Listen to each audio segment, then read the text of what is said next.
can recognize their caretakers and show affection, will bond with certain individuals and follow them around, will often bring someone an object and play tug-of-war, gentle, inquisitive, and very intelligent. You'd think all this was from someone describing their dog. Actually, these quotes are all from people talking about vultures. The Jurassic-sized graveyard griefing alopecia pigeon actually has the personality of an imprinted puppy. You might not know that, because most times people see one, it's either thousands of feet above the earth looking for death, or on the ground feeding off it.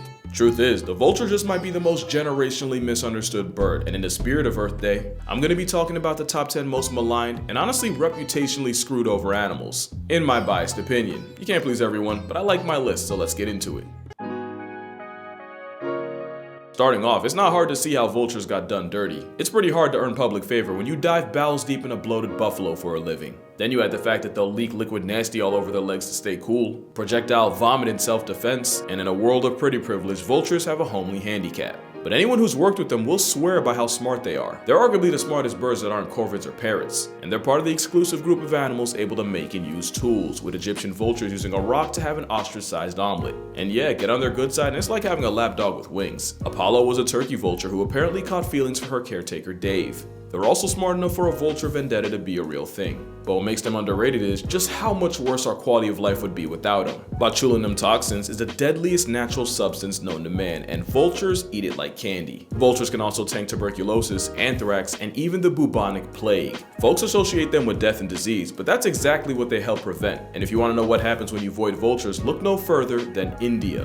With about a 99% loss, vultures in India suffered one of the worst bird blights in history, mostly thanks to a drug given to cattle that also caused kidney failure in the feathery coffins. And with less of nature's cleanup crew taking care of expired bodies, the number of feral dogs went up, and so did cases of rabies. And if you remember my Halloween video, a rise in rabies might be the biggest jihad to the human race. But that's not the only social work vultures offer for free. The turkey vulture's nose is so OP, they've actually been used to help find gas leaks, with engineers putting special chemicals in pipes. And with them being more corpse happy than a necro in a morgue, many places rely on vultures as alarms against poaching activity. Unfortunately, the poachers started to catch on and have been murking the snitch tweeties by the hundreds, even the ones that are endangered. Worst part is, they're pretty easy targets because it's hard to hide when you're part-time in the sky, and there's no witness protection for a sewer stork. Pretty easy to victimize when you're vulnerable and easy to track, and these are vultures we're talking about. It's not like they have cloaks or camouflage or a VPN. And you know, that last one would actually help a lot, since something like NordVPN would help the sky caskets go off the grid. Since NordVPN creates an encrypted tunnel for your data and protects your identity by hiding your IP address, which means, unlike vultures, you can disappear to a place no poacher can find you. Another difference is, where you can find a flying carcass merchant anywhere that isn't Antarctica or, weirdly enough, Australia, NordVPN allows you to connect to one of thousands of servers across countries all over the world. Which means if you want to enjoy some wild Australian entertainment without entertaining the Australian wild, the servers of Down Under are only a click away. And where vultures clearly invested in being a tank of a raptor,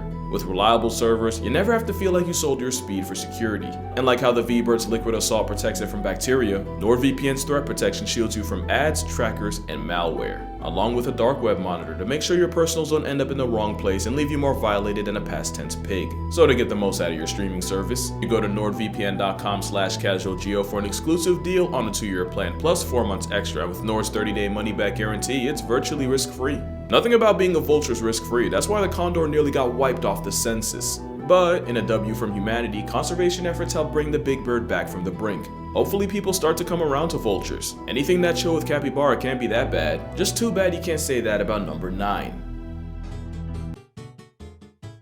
The Grim Reaper once released a gang of guppies into the Amazon and made it our problem. Or at least that's what you would think from how much the media gets on them. You've probably heard that piranhas can undress a cow down to the bones in minutes, and that skinny dipping in a pool of piranhas is one way to get blacklisted from breathing. Truth is, these fish felons are mostly scavengers, and when you do see one with an expired body, they're usually not the cause, but a symptom. They don't go out of their way to homicide humans. Most attacks involve people either splashing around like prey or getting way too close to a feeding frenzy.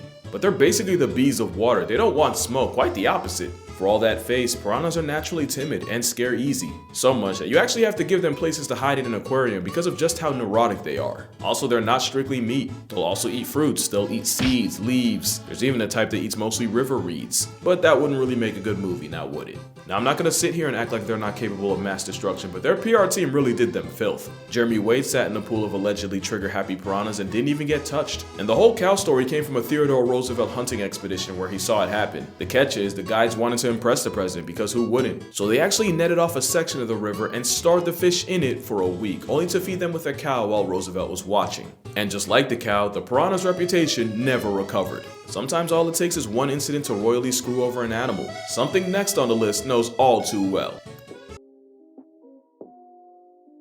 Let's just get this out the way. There are some deaths where you never forget where you were the moment you found out. For me, that's Kobe Bryant, Chadwick Boseman, and of course, khaki animal Jesus, aka Steve Irwin. And many have had smoke for Stingray kind ever since. But before you go wage war on a water waffle, first we gotta talk about just what went down. For one, Steve Irwin got struck directly in the heart, causing massive bleeding. He also never traveled with anti-venom, because anti-venom was anti-Irwin. Wouldn't have mattered anyway, because it wasn't even the venom that did it. Again, it was the bleeding. Stingray venom isn't even all that fatal. And at the time, it was only the second reported Stingray-related death in Australia since 1945. It took over an hour for him to get to emergency workers, but again, it probably wouldn't have made a difference. The point is, literally everything that could have possibly went wrong, went wrong. Like piranhas, stingrays are what a New Yorker might call a scary ad that would rather run away than run a fade. I went to the Cayman Islands a couple of months ago and visited Stingray City, and as someone religiously terrified of the ocean, I can tell you, the crepe of the coast is in fact chill like that. Pro tip, if you're ever walking around stingrays, do the Stingray shuffle. You're just going to want to drag your feet. Basically, you don't want them to leave the floor in case RNG makes you turn a ray into a welcome mat. Other than that, unless you're a crab or a fish, you really don't have much to worry about. Besides, let's not act like Steve Irwin, the same man that took a love bite from a cobra and said sorry to the snake, isn't somewhere in the afterlife eternally apologizing to the stingray for spooking him. Stingrays have been misunderstood ever since, but we can drop the vendetta. If we know anything about Steve, that's exactly what he would have wanted.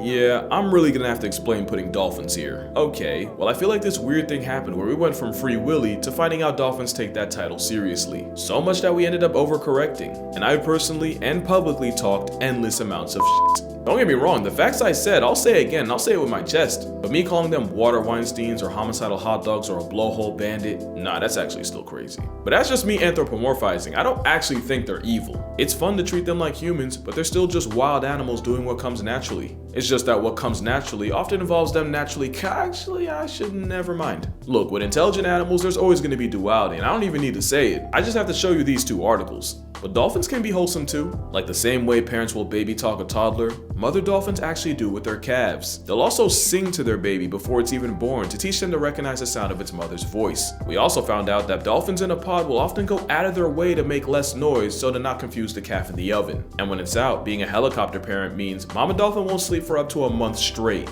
There's also decent evidence that dolphins get excited around pregnant women because they can detect the fetus and understand the implication of new life. And of course, there are stories of dolphins saving people from drowning and sharks. Hey man, I'm not going soft. I'm still gonna get my jokes off whenever I can. I just feel like because they're so smart, people make the mistake of holding them to human standards, which is pretty unfair considering a lot of humans don't even reach those. Dolphins aren't Disney characters or the spawn of Satan. They're just them. And as the final boss of dolphins, you can go ahead and put orcas in that too.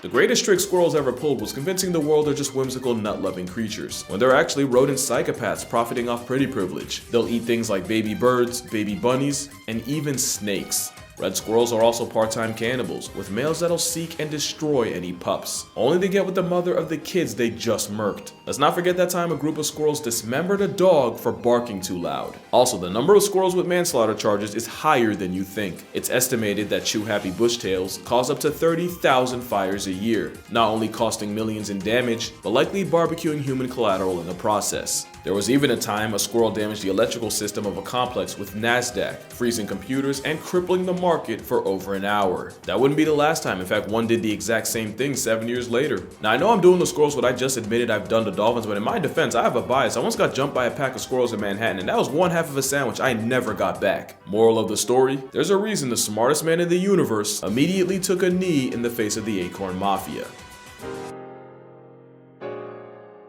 And here you have another case of animal gaslight. Pigs only get the reputation of being dirty because we keep them in filth. In reality, pigs are pretty clean, and when they have a choice, they'll refuse to poop anywhere near where they eat. Pigs are arguably smarter than cats and dogs, and most experts say they're more trainable too. They somewhat passed the mirror test, and some were even taught to play video games. In '98, Lulu the Potbelly saved her owner from a near-fatal heart attack by rushing out into the road and playing dead until she could get someone's attention and lead them back home. I also feel like we forget how well pigs did without us, and from the Red River hog of the Congo, to the pygmy hog of India, to the bearded Borneo pig, the swine smart enough and adaptable enough to live virtually anywhere. On a dolphin-type beat, mother pigs will often sing to their piglets while nursing, and speaking of piglets, they can recognize their name at only 2 weeks old. You can argue pigs are everything we value in an animal. They're intelligent, they're affectionate, they're super trainable. Because they were bred for food, they got big screwed. Look, I'm not gonna virtue signal. You could give me 101 facts on cows, I'll probably still be out here door dashing McDonald's. But it's pretty criminal what we did to the pig's PR. Put it this way,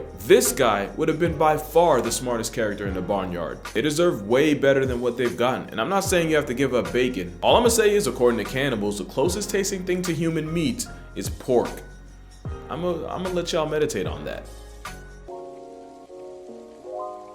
Rats are number 4, and almost entirely because they got blamed for the bubonic plague when the main carrier of the lice and fleas that caused it was likely humans themselves. My theory is rats are found in cities, and cities are usually dirty, so we often see all rats as dirty. In reality, rats are constantly cleaning themselves. In fact, one of the ways they bond is by grooming each other. It's called allogrooming. Speaking of bonds, rats can often form emotional ones with humans, and anyone who's had a rat will tell you, at some point they'll try to groom you like you're a giant rat. Rats can also provide a public service, with many African poached rats actually being trained to sniff out tuberculosis. The same species has been used to sniff out hidden landmines, and not only can they cover the ground in 20 minutes that would take a trained human days, they can obviously walk across the mines without going back to ground zero. Magawa, the explosive tech rat, earned a gold medal after sussing out 100 mines in Cambodia and clearing 225,000 square feet of land. He's not the only heroic rodent. There are several stories of rats saving owners from house fires where they easily could have hightailed it. You know, if it wasn't for the bad PR, rats just might be the top pet. Only bad side with them is they have short lifespans and your feelings will get hurt.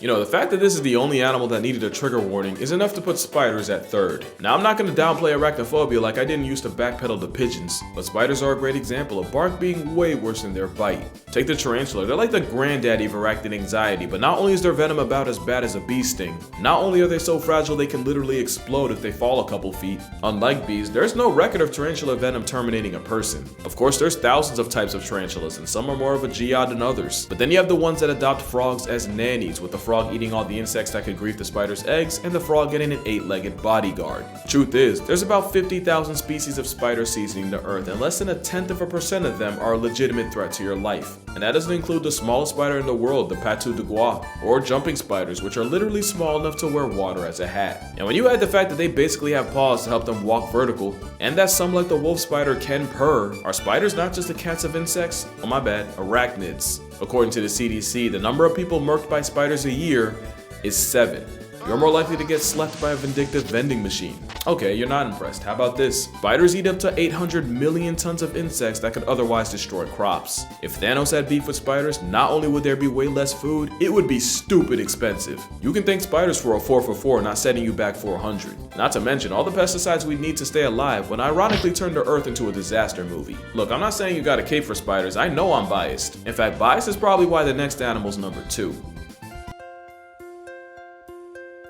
I love Lion King, but they'll forever catch smoke for convincing an entire generation that hyenas are, well, that.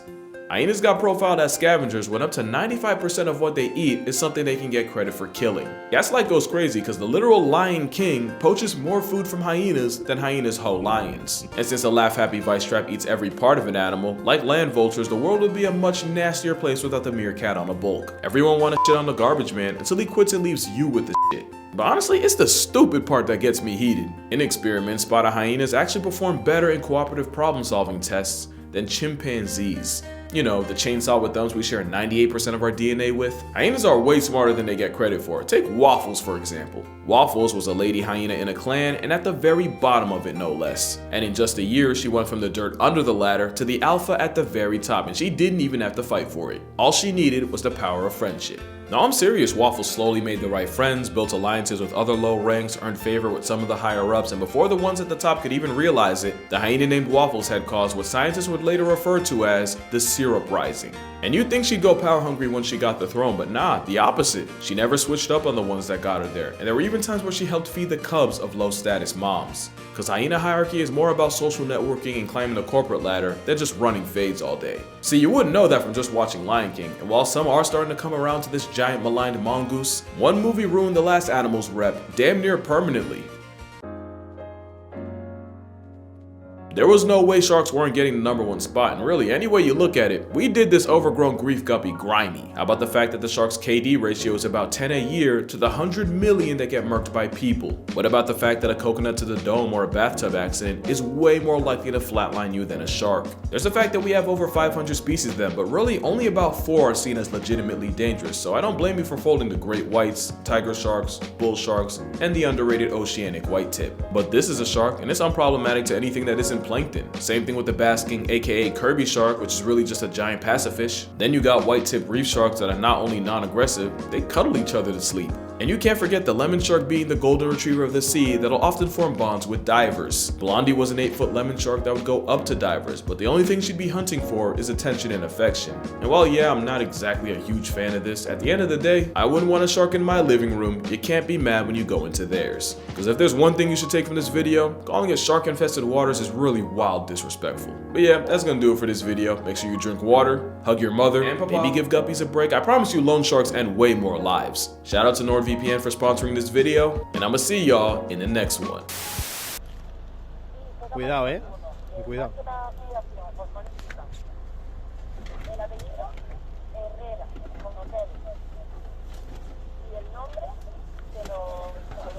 Ahí va, ahí va.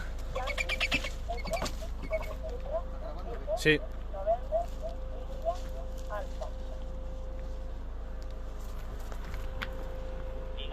Ahora venga, a volar. Ahí se queda.